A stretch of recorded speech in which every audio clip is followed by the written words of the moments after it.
Qushim, dorim qani? Ovqatlarni ham solib qo'y.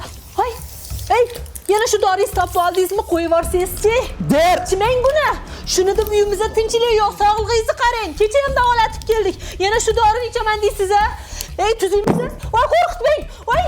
Sahnalashtirilgan ayni holatdagi voqelik afsuski kimlarningdir hayotida sodir bo'layotganligi juda achinarli. Aynan mana shunday salbiy holatlarga sabab bo'luvchi, ya'ni inson salomatligiga jiddiy zarar yetkazishi mumkin bo'lgan kuchli ta'sir qiluvchi dori vositalarini olib kelayotgan shaxs qo'lga olindi. Farg'ona viloyati Ichki ishlar boshqarmasi, Davlat xavfsizlik xizmati hamda iqtisodiy jinoyatlarga qarshi kurash departamentining Rishton tumani bo'limi xodimlari hamkorlikda o'tkazilgan tezkor tadbir davomida Uchko'prik tumanida yashovchi fuqaro Rishton tumani Xo'ja Ilg'or mahallasida joylashgan O'zbekiston-Qirg'iziston Respublikasi o'rtasidagi davlat chegarasidan mamlakatimiz hududiga kelib chiqishi va sifatini tasdiqlovchi hech qanday hujjatlari mavjud bo'lmagan, jami miqdori 9542 dona, umumiy qiymati 1 milliard 320 million so'mlik kuchli ta'sir qiluvchi dori vositalarini qonunga xilof ravishda olib kelayotgan vaqtida ashyoviy dalillar bilan ushlangan. Ushbu shaxsga nisbatan Jinoyat kodeksining 223-moddasi 1-qismi,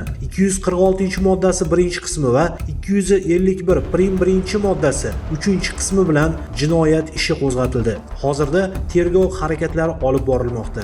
Kimlargadir zarar berish evaziga topilgan daromad na insoniylikka va na qonunlarimizga to'g'ri kelmaydi va shu o'rinda eslatib o'tmoqchimiz, jamiyatimizda hech qanday jinoyat jazosiz qolmaydi.